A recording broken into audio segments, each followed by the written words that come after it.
Well, I'd like to welcome everybody here this evening, and I want to thank Greg for saying, hey, we need somebody to come here and talk about the history of the fire department in Iowa City. And lo and behold, he knows people on the fire department in Iowa City. And he gave me the contact of John Grier, and he is the fire chief. And he's been fire chief since 2013, and he's coming up on 30 years of service here in Iowa City. So please welcome John Grier. Thank you very much. That seems like yesterday, but yeah. We're going to round up 29 and a half when I retire, so we get 30 years of service. But yeah, so I'll tell you a little bit about myself. Ended up in Iowa City just by happenstance. The stars aligned, and I ended up here. I grew up around the firehouse. My dad was a fire chief in Canton, Illinois, a little town by Peoria.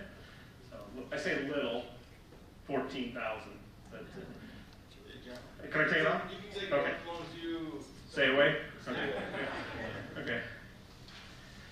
Awesome. So yeah, I grew up in a town in Illinois. I went to the University of Illinois and Urbana-Champaign. So I always tell everybody that I went to the real U of I. That's what I usually get. But no, it was a good experience. I went there. I was pre-med. I was going to be a doctor. I got there. I realized how average I was. So my degree is in psychology. So I'll tell you that. I never wanted to be a firefighter. So I grew up, and then I got out of college. I stayed in Champaign, Urbana, because it's a great town, and got hooked up with the volunteer fire department and was doing that. And I thought, you know, this wouldn't be too bad to get paid to do. So I started testing all over the place. Illinois has a fire academy there. It's a 6-week training academy. I met 2 folks from Iowa City. We used to send our folks there for training. They said, you should come to Iowa City and take our tests. So I did that like in April or May of 1992. I got hired August 10th of 1992. Just doesn't happen that way. I was on a number of lists, and it just like, you get, all the points get figured in, and you're out to hundreds of points, and you drop from number 6 to number 26 when they figure in like military points or a degree or something like that. So yeah, just by happenstance, I ended up here and been here ever since. So like everybody else, I started out as a firefighter. Worked downtown at Fire Station 1 for a few years, and then I went to Fire Station 3 on the east side of town, and I'll show you the locations of everything later. You probably have a good idea of where they're at, but so I did that for a few years, and then I took the lieutenant's exam right after 3 years on duty on the department. Again, the timing was right, so I got promoted to lieutenant, and I moved over to Station 2 over here on Emerald Street for, I think it was like six years or so. So when I was getting the guide here, have you ever been to our building? I said, I've been here a time or 2. I also worked 25 years as a paramedic for Johnson County Ambulance Service. So yeah, I've probably seen a few of you. But when I got the fire chief's job, I quit doing the ambulance thing. I just didn't have the time to do it anymore. But I do miss that part of it. It's been, like I said, it's been a few years as a lieutenant. Got promoted to captain downtown. Was the captain for another couple of years. And then I was the battalion chief of operations for a few months. And we had some changes to the fire department, and my boss, then Chief Andy Rocca, asked me to be the fire marshal. I never wanted to be the fire marshal. That's a day's job. I wanted to stay on shift and fight fires and not prevent them and all those things. Very important job, but I wanted to ride the trucks. But I took that job, and when he retired in 2013, I was lucky enough to be appointed fire chief. So yeah, it's worked out well, you know. It's a great place to raise kids. I have 4 kids that I've raised here. They're all grown up. And I was going to say they're all moved out of the house, but that's not true. My 28-year-old and his wife just bought my house because I'm retiring February 11th, 29 and a half years. That day is 29 and a half years, so I get to round up. And Chris and I, we bought a house in Florida 2 years ago, so I'm relocating to Florida. My parents live in the house when I'm not there. They snowbird kind of down. They come back to Illinois for summers, but also I'll be down there with them for after I retire. They're both 86. My dad's birthday was yesterday. But yeah, so yeah, it's got a good plan. But looking forward to giving you this presentation today. This is our new logo. You can see this is kind of the old logo. We just went with this on shirts. And then we went back to what is known as the Maltese cross. So you can glean from that a little bit of information of when the Iowa City Fire Department was founded. The true Iowa City Fire Department is 1872. So we're coming up on a celebration next year, which we're in the midst of planning right now. So should be good.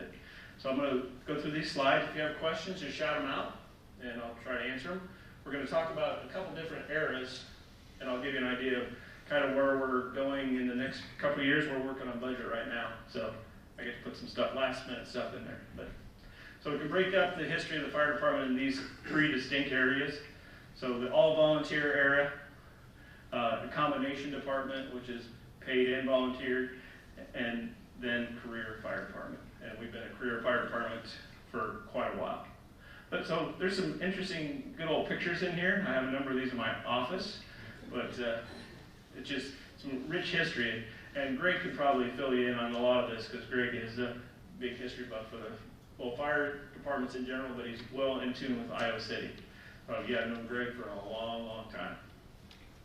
So over the 87-year span, there were 12 separate volunteer companies, which to me is just hard to imagine. At the size of the city then, there was that many that would be here. But at the height, they had over 400 members. Some of them were very short-lived fire companies, and then some of them lasted quite a while, and as many as 6 fire companies in service at one time. So thinking about back in the day how fire departments used to, have you ever seen the little medallions on buildings where it was like the insurance marker? It's like, that's the fire company that would come and put out the fire insurance for your particular place. You had an insurance with that company. So those are like collector's items and kind of a neat thing. So we had 6 in service at any one time. So in 1842 is when we first got our first fire departments going here.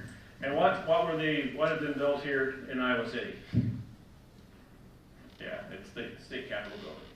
So they decided that we're going to form the Iowa City Fire Engine Company, and their duty was to protect the state capitol building. And James Higgins was the first fireman pro tem. So 1844, we had the gear was very limited compared to what we have now, obviously. But the big thing they had were leather buckets. So this would be the buckets to move the water to put out the fires. But Chauncey Swan served as the president, and C.H. Buck served as the treasurer. So Chauncey Swan's a familiar name, right? Yeah.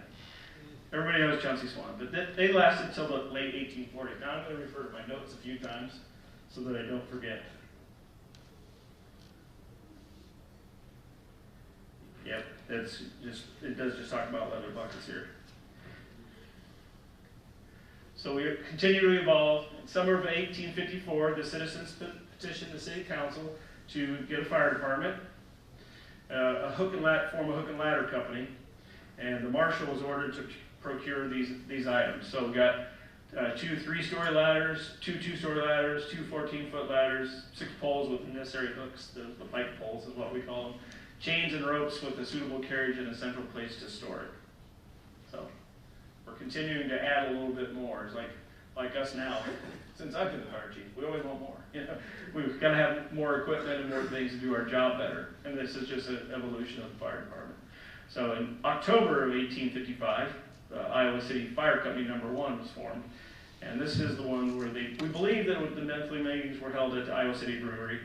And if you've ever paid attention at John's Grocery on that one side, was it the side facing Mercy Hospital, I think? You can see a kind of a curved like fire department door. You know how our doors are kind of curved? When I drive through an old town, that's the first thing I look at. It's like, oh, that used to be a fire department. It used to be a firehouse. My dream was always to buy a firehouse and renovate it, kind of like in Ghostbusters or something like that. Or one of the ones like up in Cedar Rapids down in the village there, they have an old fire station, which is very cool. So I think that they might have had these things stored at John's Grocery, but I don't know that anybody's ever confirmed that or not confirmed that. Also, they had a hand engine that was purchased in 1856 as well. The council recommended that purchase. Guess how much a hand engine was in 1856? $300. So I'm sure to them that was very expensive at the time. You mean a hand pump? Yeah, yes, correct. One of the motivations for volunteers in these days, I found this interesting when I read this, that why people became a volunteer firefighter is if you were a member of a fire company, you were exempt from military and road service. So in those days, if you were eligible for the draft, you were also liable to be forced into service for road construction or repair. So anyone who was a member of a fire company or had been a member for 10 years, you were exempt for that. So I think we had a lot of firefighters that were using that as a way to avoid that. This sets the story.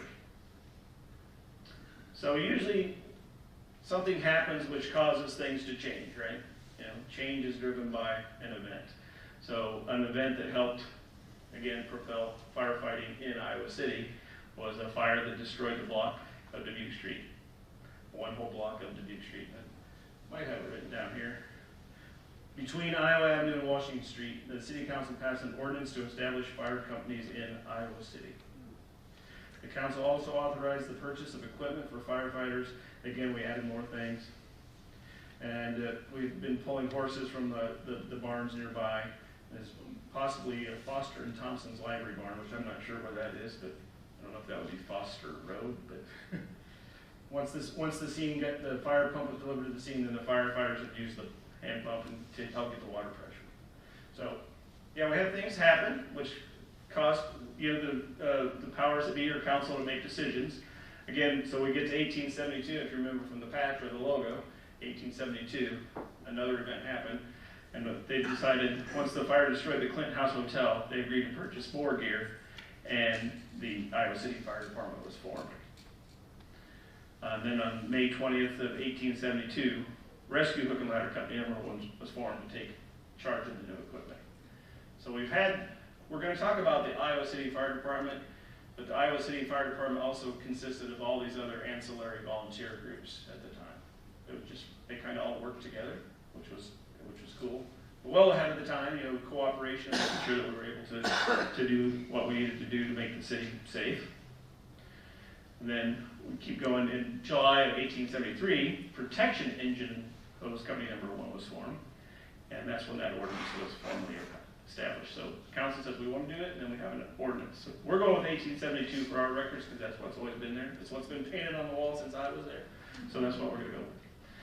So yeah, as I just said, they all had their own control of what they did and who they had in their groups, but we all functioned together as one fire department to do the job that we needed to do.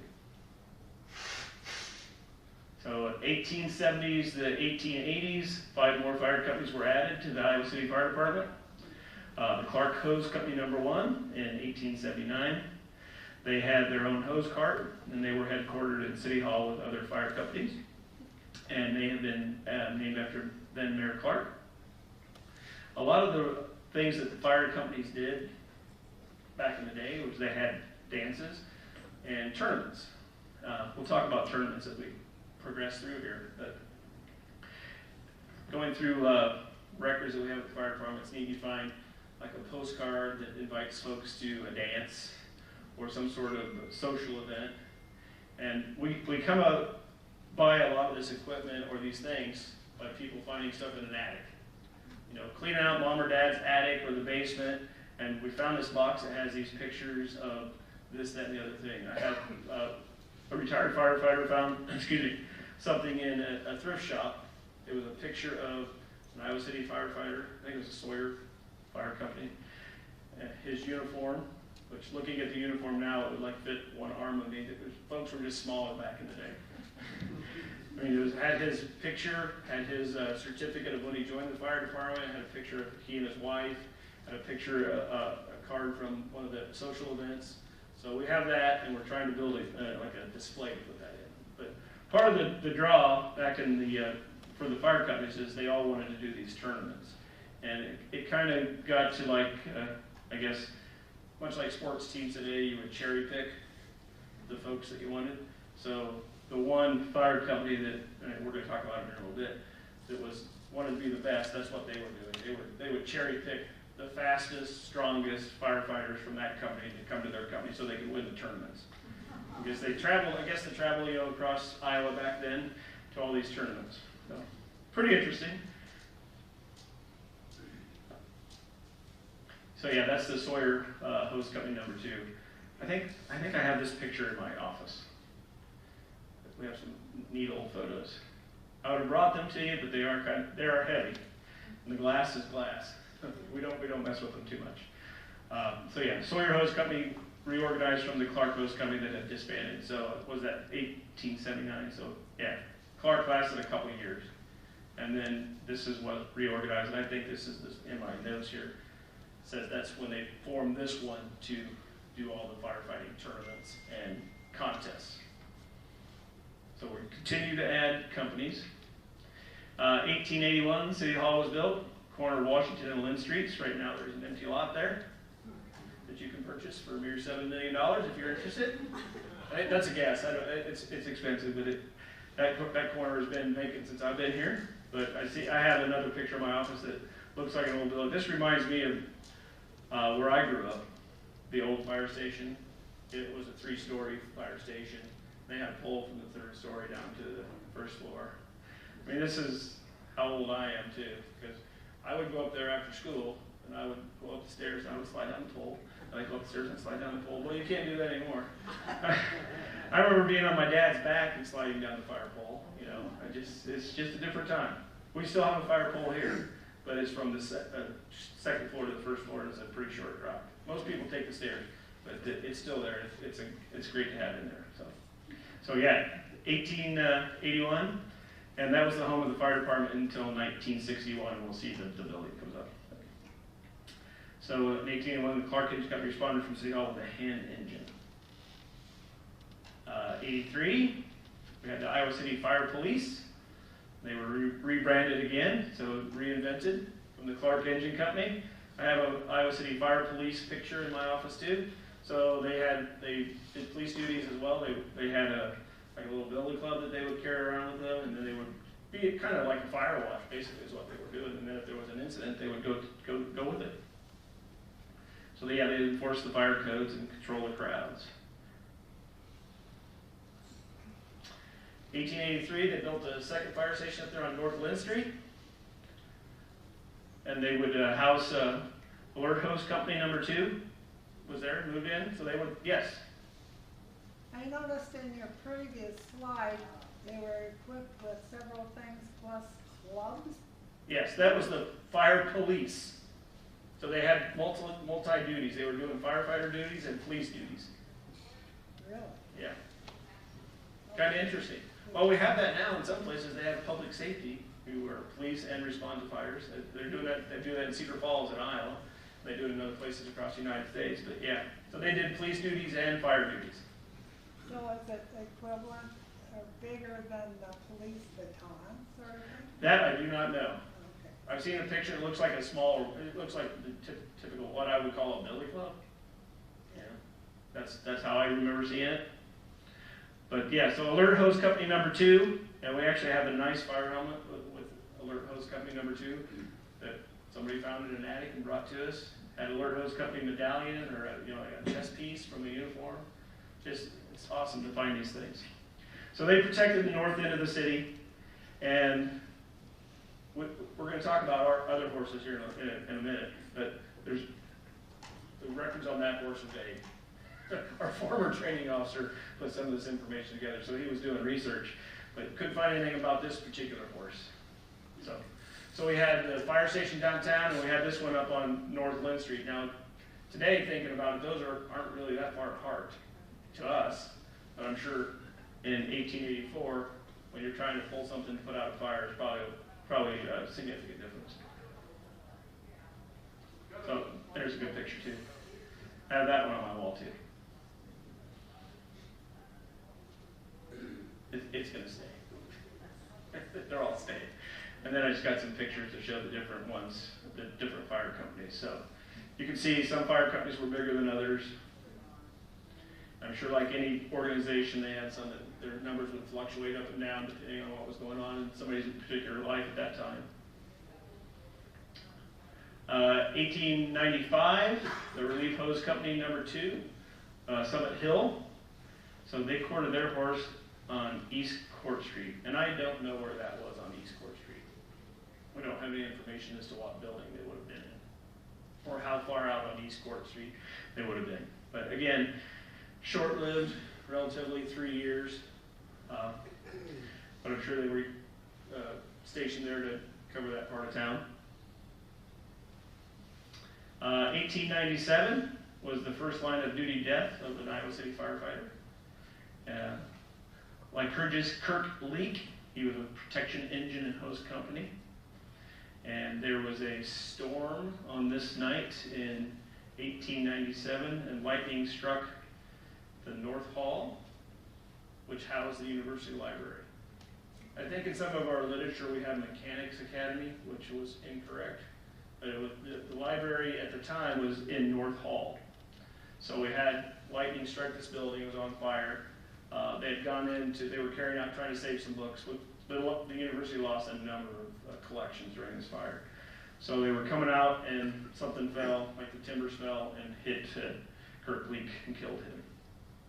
Had a wife, 2 children. He is buried in the Oakland Cemetery, and every year we put out our flags for firefighters that have passed away.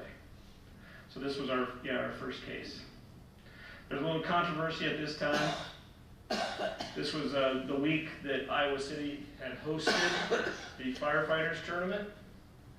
So there was a lot of alcohol consumed during that week, which, given the time frame, there was a little bit of consternation from the citizenry about what were you doing drinking alcohol, and alcohol's evil. So they almost disbanded the fire department at that time, but they ended up working through it. The folks that made mistakes admitted that they made mistakes and promised to be better, and the fire department kind of survived that threat of being disbanded. 1912 got the first motorized fire truck, a 1912 Seagrave. Seagrave is just one of those companies that's been around firefighting equipment for a long time. We're going to talk about Ward LaFrance. Those were the back in the day ones. And now that those have continued to evolve too. Those companies have continued to evolve it. So yeah, the first motorized vehicle was purchased in 1912. So 1912 was a big year for the fire department. Yes, sir. When you talk about the difficulty of moving to a neighborhood to put out a fire, when were the roads paved in Iowa City? Do you know? That I do not know. A lot of these pictures that I see at this time are dirt. Yeah. Dirt and mud. Yeah, that would just add to it, certainly. Yeah. We have trouble now because they're smaller and our trucks are bigger. Yes? Just out of curiosity, if you were fighting a fire today with a hose and stuff, you take the hose and hook it up to a hydrant. Correct. But there weren't any hydrants. Did they carry the There were hydrants. They had hydrants. Okay, Yep. so they didn't necessarily carry the water Yep. with them when they went. Correct. And I don't know the extent of the hydrant system back then. I mean, if you look in some of the history books on firefighting, it's basically they would take and just drive a wedge down into the line that was there, and they would have a hydrant to it. And some of the hose they would use, we could actually suck water from a pond or a lake or something too. We don't do that anymore here locally, but the surrounding volunteer fire departments, they still use porta tanks. They will still take water out of ponds if they have to. But now they usually travel to a hydrant and fill up, and then we just do like a shuttle of water. It works pretty well. So yeah, 1912 was a big year. Got the first motorized fire truck purchase. And then this is the biggest historical purchase in the history of Iowa City, Highball and Snowball. They were up on North Lynn Street. There's a whole little blurb in the art history book that talks about how they would get itchy when they'd hear the fire alarm, and they would know to back up to the thing, and one was more rambunctious than the other one. They could tell them apart by one had a black nose, one had a pink nose or a white nose. But yeah, so we had them got them in 1912, and they ran a lot of fire calls over the years. So yeah, they just lived in the station. And they'd hear the gong, and they would just know that they had to go. Once they knew they were going somewhere, I guess they were ready to go. So yeah, like I said, 1912 we went to Combination Fire Department. So we got a partially paid fire department. So they decided to have a fire chief, James Clark, Herman Amish was at headquarters, and then George Casper lived at worked out at Alert Hose Company on North Lynn Street. So the chief and Herman were at the one downtown. And then the volunteer fire companies kind of just started to fall off as, again, times would change, things were happening in the world, people were getting paid to do certain jobs, just a little different time. So yeah, 1912, big year. Got the first motorized one, got highball and snowball, and then we had our first paid fire personnel. So 1922, got another fire truck. You see the dog, they did have a dog back in the day. The dog was used to help calm the horses and run with the horses. We don't have dogs now, obviously, for the reasons that you would think. When somebody get bit or something like that. But they did have dogs that would help calm the horses. And as we continued to go to the combination fire department, there was a spike then of people too, because there was I think we're going to have a slide that talks about it. I'm probably getting ahead of myself. I tend to do that. Yes? Did you ever have a Dalmatian? We did not, well, not since I've been here. There's not been a Dalmatian. We had folks on the fire department that have Dalmatians, and had them. I guess they're kind of mean. That's what I hear. I've got Australian Shepherds. They just want to herd you. Yeah. I noticed on that picture that it looks like there's chains on that rear. Yeah, it does, doesn't it?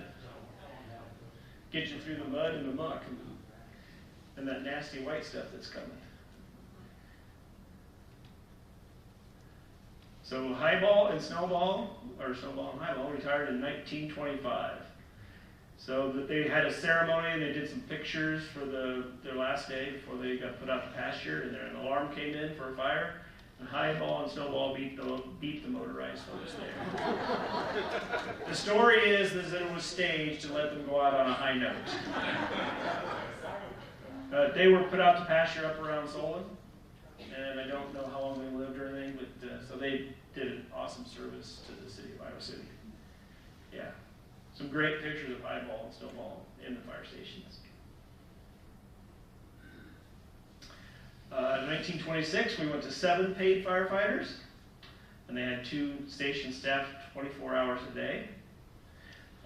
1929, the last of the volunteer companies all disbanded, and then when Alert Hose Company number 2 closed, the one on Lynn Street, that's when George Casper moved downtown to work.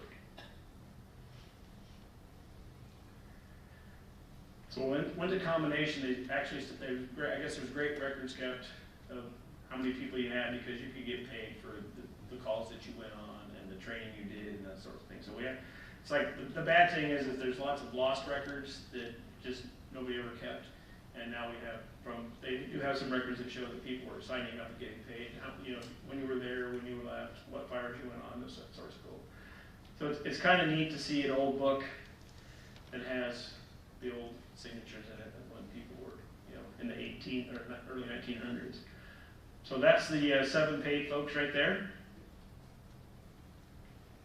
Can't really see the names. Oh, there's Clark. And as we start going through here, you'll start seeing folks' names that streets in Iowa City are named after. So it's kind of neat to look at some of these pictures. You can say, oh, yes. So got a new sea grave to replace the 1912. 20-year replacement plan. That's pretty much what we're on now. I think we're 17. So we went to 11 in 1938. Slowly getting a few more folks. 1939, they joined the International Association of Firefighters Union. They're still members of that union. So,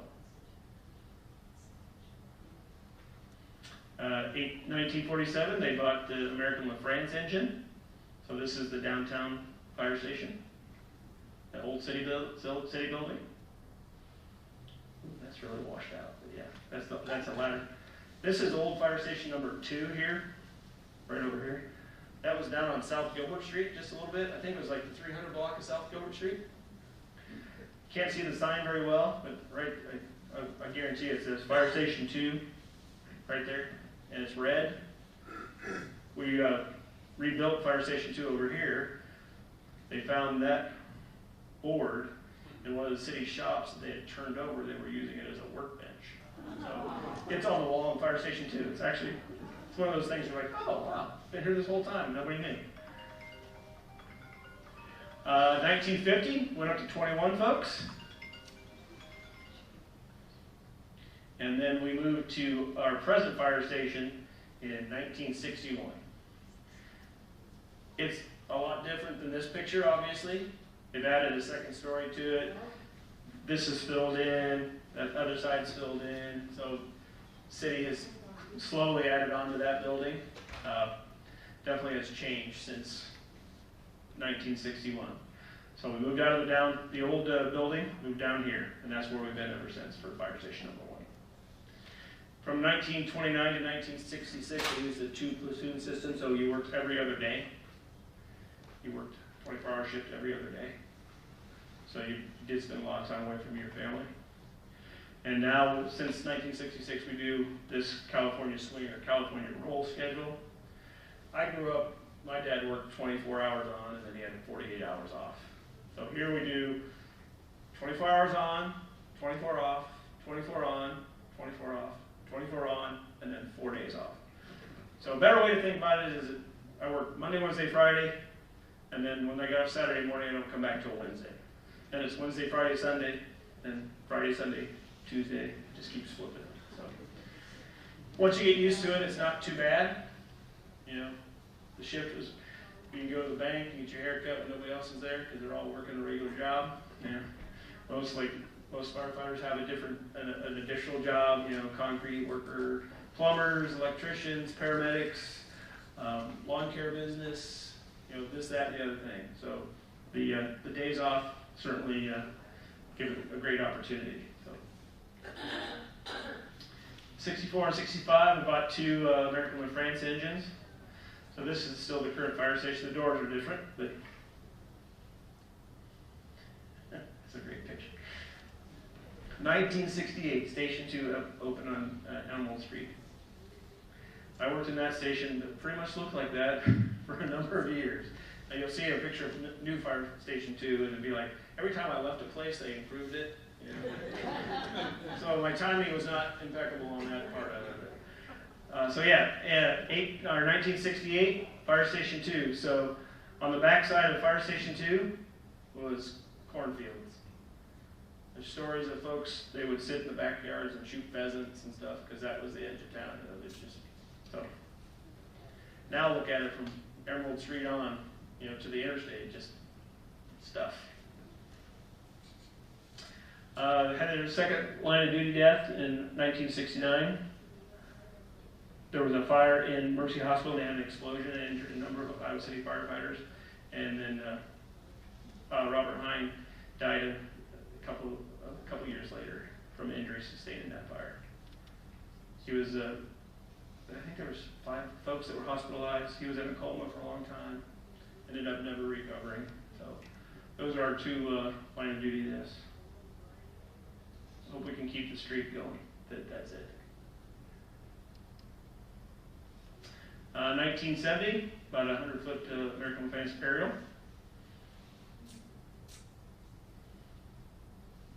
At 72, they opened Fire Station 2 right across from Procter & Gamble there on Lower Muscatine. This station is pretty much very similar to what it was then. We did do an addition on the back of that station a few years back to make individual bedrooms and a little more storage space, but this one is due for replacement, which we'll talk about here in a little bit. But, so 1972, I worked out of that one for a couple of years. So yeah, as we went through the 70s and 80s, it was the time of change. We got staffing up to 51 firefighters. They got more Ward of France, so they got another American France, and then we got Pierce. We're strictly pretty much a Pierce shop now. Pierce is a manufacturing company that's based out of Wisconsin. Make good products. We're very happy with them, very happy with their service. 1977, they hired the first female. That was, you might remember her name was Linda Eaton. She was in the news a little bit at the time. I only know what I've heard. I mean, I've read some materials, but yeah. That's usually when I first started here, I would run to the folks and they say, "Oh, is that where the Linda Eaton was?" And yes, that's where Linda Eaton was. We have a long-term female firefighter, Janet Vest. She is 31 years, so she says she's going to work a couple more years. She's done every job and been everywhere. And she could take you toe to toe. So yeah, things changed. We used to be, I mean, we always get made fun of by the police, you know. You're sitting around playing checkers and cards, waiting for the call to come in, you know, that sort of thing. So back in the day, it was a lot like that. I guarantee you. You know, it just didn't run as many calls because we didn't run emergency medical calls. You went on fire calls only and fires only. So the number was very low. But you know, as things progressed, the fire department began to take on more and more responsibility. So emergency medical services, hazardous materials, technical rescue. So technical rescue would be any type of thing that's high angle, low angle, trench, water, cutting people out of cars, that sort of thing. So the job has changed. I mean, it's changed since I've been here. We do more of those things. But yeah, we're all certified as emergency medical technicians. So we're a non-transport provider of EMS care. So when we show up, the ambulance shows up too. So the ambulances are paramedics. Now we do have a number of paramedics on staff that work part-time for the ambulance and can do paramedic skills. Like I can still do paramedic skills because I'm still certified as a paramedic. I think I could get the idea if I had to. Thank you. I'd be able to take care of it, I promise. So we are a basic level of EMS care, and then hazardous materials work at a technician level. So what that means is that when they show hazmat things on the news, when they're in the suits, you know, the big space suits, we do that. If something spilled or something got out of the container that's not good, we go in and take care of that. And then all those rescue ones. It was also the first time they hired a fire chief from outside the fire department. I mean, typically, they always advertise for a firefighter nationwide. And we have the greatest person here, which I would have to agree with. At least in my instance. You know, so this was the first time they hired somebody from outside the fire department. So I'm sure it was a different time. But Larry Donner was his gentleman's name, and he helped bring up the fire department. We designated specialty stations. Like right now, we designate Fire Station 1 as our rescue station. Fire Station 2 is our hazmat station. Fire Station 3 is a catch-all because they run the most calls. Fire Station 4 is our public education station. So we did that. He brought incident command, and all incident command is just a hierarchy of who reports to who and how things flow. So there's always somebody that's responsible. Streamlined all the operations and got us into the first enclosed cab. Because they all used to be open cabs. When I first started here, the front cab was closed, but when you got in the back, the sides were there, but you had to nestle up against the engine in the winter because it was chilly. So we got to all enclosed cabs, and then Andy Rock was appointed chief. He increased the staffing to 54. He revised qualifications for promotions. So now some things require an associate's degree, some require a bachelor's degree, some prefer a master's degree, that sort of thing. We acquired a training center that was down at the old wastewater plant, which is now the park. We had part of that for our training. We lost that after one of the floods, and they decided to redo that area. We started this accreditation process, and the accreditation process it's a nationally recognized system of evaluating yourself against a set of standards and where you find yourself on those standards and compare yourself to other fire departments. It really helped us take a look at everything we do and how we can do it better. Because you say what you do, you appraise how well you do it, and then you come up with a plan to make it better. So this helped us change a number of things where it's one of those things where, yeah, we have a policy about that, and then you're like, oh no, we don't have it written down everywhere, but so we had to do those sorts of things. It was a good process. We got reaccredited in 2018, so we'll be due again in 2023. We're rewriting some of those documents right now. It's a constant battle to do it. So we changed kind of our staffing. We added a deputy chief. This is how I ended up being the fire marshal, because the fire marshal got promoted to the deputy chief. There was an opening, so I took over as the fire marshal. We redid Station 2. We opened Fire Station 4 in 2011, and we increased our staffing to 64 personnel. And in 2013, Chief Rocker retired, and I was appointed the fire chief then. So I'll be retired for a little over 8 years as fire chief. So yeah, today, here's what we do. We're an all-hazards fire department. That's how we say it. We do it all. You need something, you call us, we come take care of it. So we're not any different than probably most fire departments throughout Iowa and the country. So we do everything. The fire marshal does do the fire investigations, fire prevention, public education. Yes? So I'm assuming that specialized rescue means that you really will go get the cat out of the tree. Well, we try not to. What was the question? What specialized rescue is it? Does that mean we get your cat out of the tree? Oh. We have, but we say you don't see many cats up in the tree. When they get tired or hungry, they come down. But sometimes we have gone and helped do those things, but not very often, obviously. But this would be the ropes. If somebody's like a window cleaner's cleaning the windows and gets stuck on a rope or something, or there's a trench that collapses, that sort of thing. So that's our mission statement, to protect our community by providing progressive, high-quality emergency and preventive services. It's been that statement for a number of years. We just kind of tweaked it a little bit. Do you have any input to writing laws which would prevent people from building structures that aren't very fireproof? Yes. In other words, can you get people to build better? Yeah, so the question is, do we have influence on, I'll summarize it to, do we have influence on fire codes? How's that? Yes, the city adopts the international fire codes, and we do some local amendments which change things or make them safer, like this building. It's got a sprinkler system, it's got an alarm system, it's got a door shut when the fire alarm goes off, the elevator goes to a certain floor, all those things. So we have influence on all that. There's been quite a bit of discussion over the years about high-rise buildings in Iowa City. High-rises are very safe buildings. You know, our ladder truck can reach maybe the 5th floor of any building, if we're lucky, because by the time you position on the street and you get an angle, you know, you get maybe to the 6th. It just kind of depends on how close you can get to the building. So those buildings are designed to be safe. You know, they have multiple systems that provide notification, fire suppression, those sorts of things. And then we use that to our advantage. A lot of times in a sprinkled building that the sprinkler is activated, we get there and we're just doing a little bit of mop up on fire. So we'll just go, and that's about it, because the sprinkler held it in check.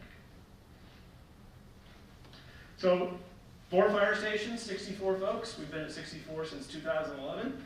There's fire chief, there's a deputy fire chief, we have a fire marshal who is a battalion chief as well. The battalion chiefs, there's 3 of those, and then we have a training officer. And I'll kind of go over this a little bit more. So we have 3 shifts, A, B, and C. Each shift has a captain, 4 lieutenants, 1 lieutenant at each fire station, and then 14 firefighters. Those are our current fire station locations. So we've got downtown on Gilbert Street, Gilbert and Washington, up on Dodge Street, just up or Dubuque Road, up by Oakdale East, kind of there by ECT, down across from Procter & Gamble on Lower Muscatine, and then on Emerald Street. So right there by the golf course. So what do we have in those stations? Station 1 has the battalion chief has it says command van. We always still call it command van. It's a truck. We're creatures of habit. Nobody says truck. It's like a command van. We have a ladder truck. It's a roughly 100-foot platform ladder, and that's always staffed with the captain and 2 firefighters. And an engine has a lieutenant and 2 firefighters. So station 2, 3, and 4, they have an engine with a lieutenant and 2 firefighters.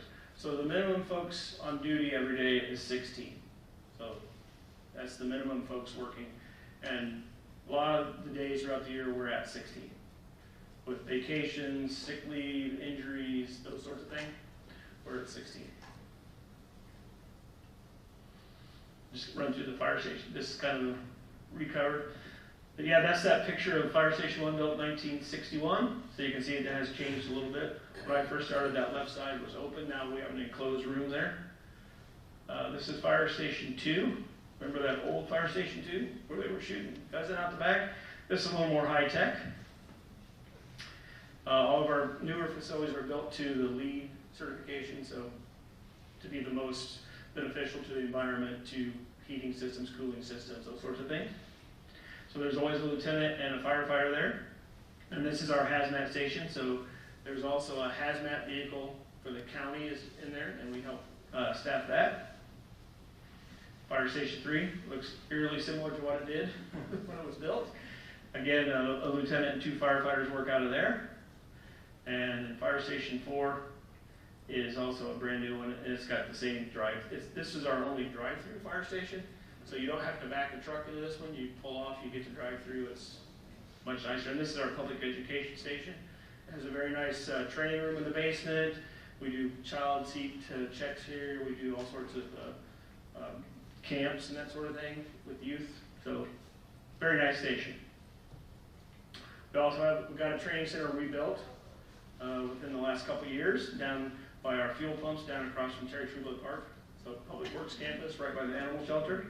We have a part of a pole building that we took over there. We have some cargo containers there that we use now, and for training purposes as well. They're building a roof simulator on top of one of those so we can practice cutting holes in roofs at a reasonable height versus up on top of something that's high.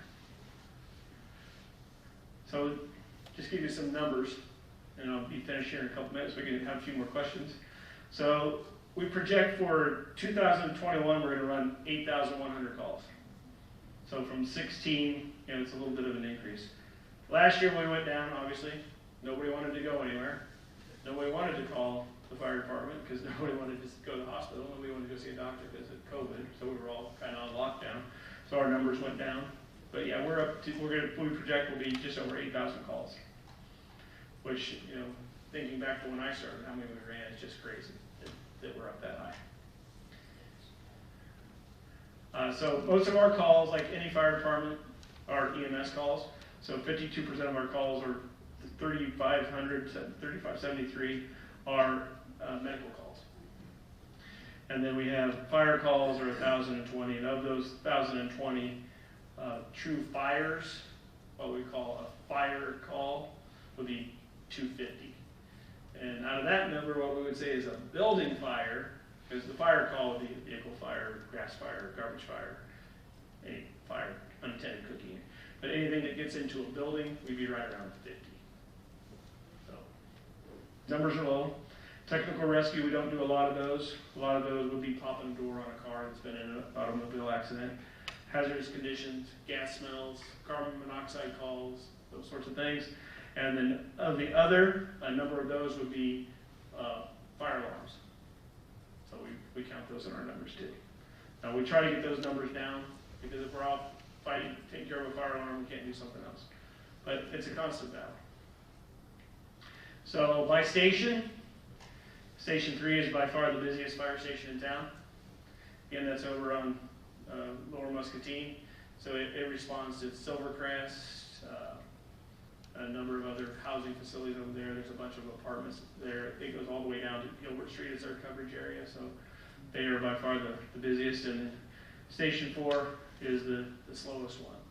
When Station 4 was built, the thought was that a lot of that land was developed by ACT, and it just hasn't taken off. So maybe the next 10, 15 years. So where are we going? Well, we're working to relocate Fire Station 3, and we're looking to add Fire Station 5. So the plan is to relocate Station 3, or this, again, is a little washed out, sorry, just off of Scott Boulevard and Muscatine, where it turns into American Legion Road. There's a lot there that the city bought. We own the land. So that's where we would relocate Fire Station 3.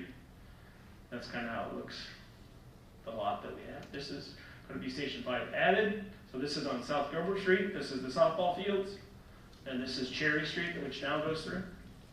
So we own that lot right there. That mansion that's kind of is right there, that big old house. So we have that land. And so we're trying to figure in our projected budgets, the money to design and get those started. Not going to happen before I leave, but it's nice to know that we're kind of moving in that direction.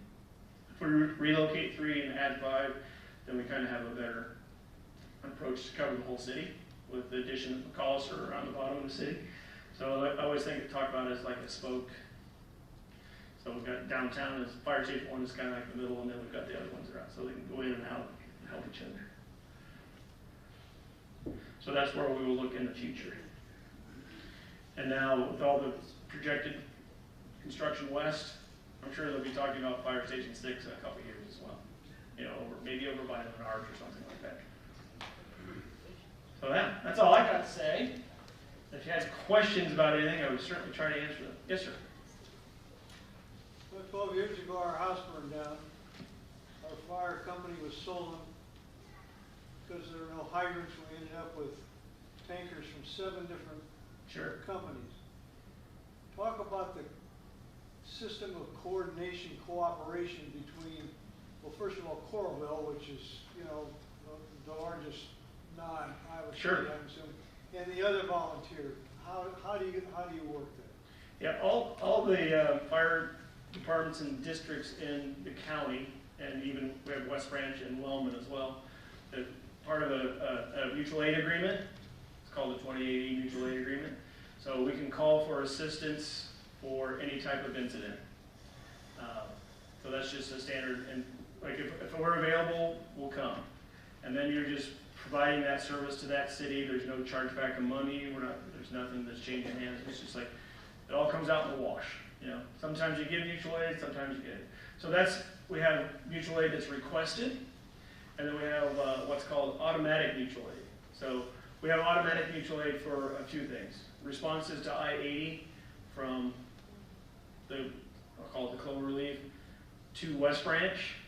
Depending on where an accident is reported, you'll get Iowa City and Coralville, Iowa City, Coralville, Tiffin, Iowa City, West Branch, because now they took a lot of the crossovers out.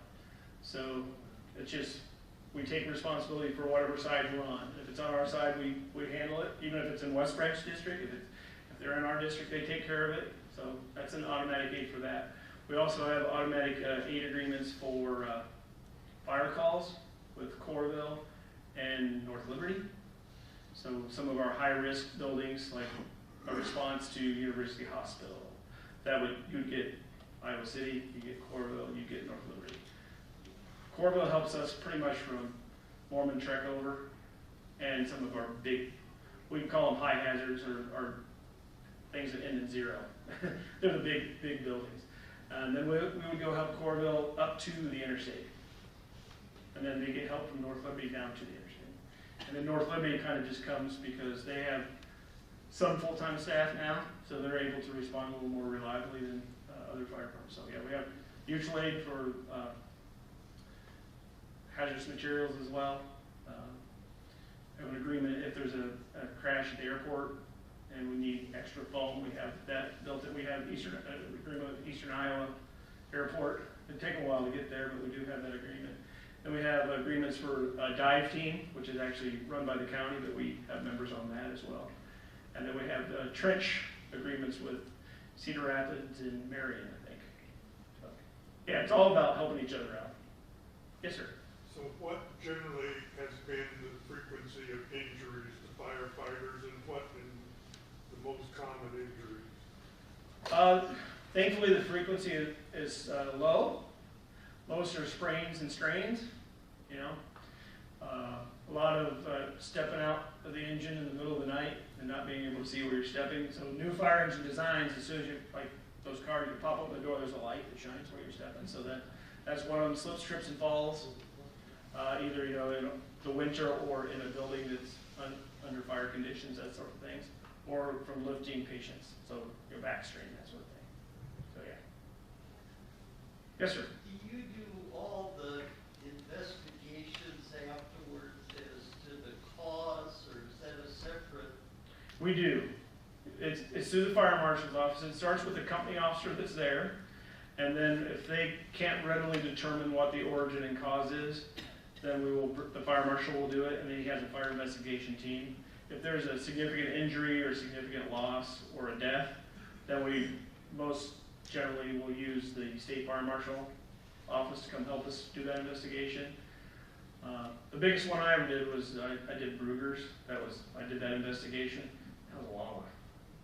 That took forever. The worst part was writing down all the pictures. You taking all these pictures and then trying to figure out what the heck is that a picture of?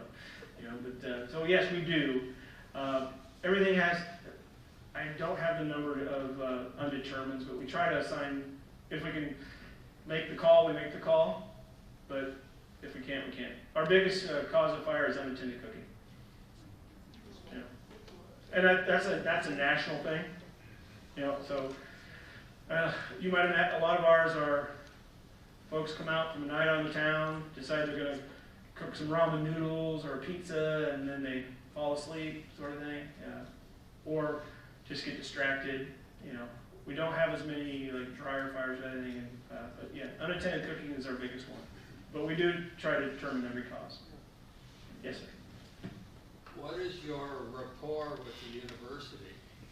We have a contract with the university. We've had a contract for, I should know this number, maybe 40 in the 40s. There's a formula that's out there that we get money from the university based on their square footage of building in our jurisdiction, our apparatus, our personnel costs, and there's a couple other factors in there. And that's the number, they put it in there and they spit it out and they say, okay, we'll pay the City of Iowa City 1.1 million. That's just a made up number. I don't know what it is this year. But it's all based on what their square footage and that sort of thing is. And then part of that deal we have with them is we do an inspection of them annually. So we're in the buildings a lot. We work really well with the university. They have their own fire safety coordinator who I've known for years. And he does a good job of keeping up on it. Their systems are awesome as well. They've retrofitted a lot of their buildings with sprinklers and fire alarms too, so they're very helpful. Yes? What is the cost of a fire engine? Well, our ladder truck that's coming in April or so is $1.6 million. Expected to have a life of 20 years. But a fire engine that I have in my improvement plan is $1.2 million. Next, in 24, we're replacing the Quint, which is it's the engine that has a ladder stuck on top. It's not a full ladder. It's $1.3 million is the cost for that.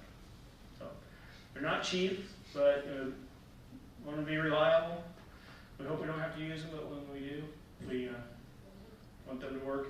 You might see engine 2 is our newest engine, and we kind of changed up the color scheme, much like what's in the logo. So it's got that more black and red. It's kind of more like a Chicago. And it's kind of those colors. So yeah, and, a set of fire gear, like bunker gear, what we call bunker gear, which we put on, just the coat and the pants, and that's like $3,000. And those, we replace those every 5 years for 64 people. So there is certainly a cost, but they're well designed, compared to what they were back in the day. My dad just wore the pull-up boots, and no air packs and that sort of thing. So we've certainly evolved. It's we've got great equipment here in Iowa City. We've got great gear. We've got good system in place with our surrounding community. We do provide fire protection to University Heights. We've had that contract with them for just over 5 years. Previously, they had a contract with the Coralville Fire Department, so Coralville would come through Iowa City to get to University Heights. And so we were able to work that out just over 5 years ago to take over that contract, and we just signed another 5-year extension. So, and it's not a lot of money, but we don't run a number of calls into University Heights. They're usually this time of year. You know what I mean? There's a few more people in town, so we run with them. Yeah. Any other? Yes, sir. Explain to me why a fire truck comes if there's a medical problem when an ambulance is already coming with transport. That's a great question. We get that all the time. Why are you here? I called an ambulance. Well, they're based mostly on South Dubuque Street. 808 South Dubuque Street is where the Johnson County ambulance is. And we are, like I said, we're the spoke. We're out on the wheel. So we can generally beat them to any place in the district, unless it's downtown. Now they do cohabitate with us out at Fire Station 4. It used to be 24/7, 365, but now I think they're not there all the time. And they cover the whole county. They're running, I'm just gonna make a number, maybe 12,000 calls a year. They are busy. So we can generally beat them, and we can provide that first line of defense. We all carry defibrillators. We all have oxygen, so we can do all that first line stuff. If you're diabetic, we have sugar or glucose and those sorts of things. So it's just to give extra hands, and we can generally beat the ambulance there. Okay. Yes, sir. What if somebody's smoke alarm goes off here? Do you have a truck come out right away? Anytime an alarm activates, we come and check. And how much do you charge? What's the charge? If it depends. Well, if it's because of a faulty system, we give you a couple times to fix it, and then we'll charge you the cost of an engine and the manpower or the staffing and that sort of thing. But if it's because you burnt popcorn, that's a valid alarm, because the smoke detector did its job. It's saying, I'm just smelling smoke. I don't know if it's good smoke or bad smoke. So then we just might give you a little education on make sure you don't burn your popcorn. But that, we used to run probably double false alarm calls, mostly university. What the university did to help us was they started putting in all their construction documents, that if you set off a false alarm because you didn't cover them and take things out, because they'll drop alarms out of service in certain areas they're working, then they will take money back. So we've cut down that quite a bit, because money talks. So yeah, we don't charge. I think we give you 3 a year, and we do it on a rolling year. Usually if we say you need to get this fixed, they're all inspected annually, and we have a third-party clearinghouse that helps us send out reminder letters for repair systems. So definitely lower, but we'd still like to get it even lower. So I saw you back here. Yeah, you must have guidelines for when you turn off the siren. We do. When you're, what are they? Well, we have calls that are based on code 3 would be lights and sirens, and then code 2 calls is just driving normal. For a fire alarm, we'll send one unit only with lights and siren. We get a call back from like the front desk that says, hey, it's caused by popcorn. We will turn off the lights and sirens and we'll just drive. And we'll come in and look and verify that it was actually a false alarm. And then do that. We do the same with medical calls. If the information says, hey, this is a bad thing, they might call us back and say it's not a bad thing. And a lot of those that we will not continue on, we'll disregard it and just let the ambulance handle it. So is there also a time of day guideline on when you run the sirens? No, we pretty much, if we need to run it, we run it. No matter. Yeah. Yeah, you don't want that apartment right across from Fire Station 1, that's for sure. Yes, ma'am. Is there anything special to fighting a fire, say, in the 5th floor of a building? Where Sure. we're talking accessibility. It's a little more work. Yeah. It's a little more work to get there. We typically do not take the elevator because you don't want it to open to the fire, obviously, and that's why we advise you not to take the elevator. And that's why in buildings with an alarm system, the elevator will actually recall to a floor. And so if you're in the elevator and there's a fire alarm, it'll recall to a designated floor, and there's a smoke detector right outside, so if there's smoke on the first choice of the floor, it won't go to that floor, it'll go to the other floor. So yeah, just hauling equipment up the stairs, it's heavy and it's hard to do. But we have, for like a 5th story, we have pipes in the hall, in the stairwell, so we hook our hoses to those. So it's doable, and thank goodness we don't have many of those. I can only think of a couple that I was on my entire career. I went on a fire in Van Allen Hall. It was a janitor's closet. Yeah. Awesome. Thank you so much for your time. Your attention. Greg, thanks for inviting me, Greg. It was good to see you. Hopefully you can come and visit us at the fire station soon. Just hired another person. They're going to start, so you got to come take a picture. So yes, thank you. If you have any questions about the fire department, my contact information is on the website, or you can get it from somebody here. And you certainly enjoyed the time. And if you think of a question you want to answer, just email me and we'll get back to you. Thank you so much. Thank you, John. Yeah, have a good night.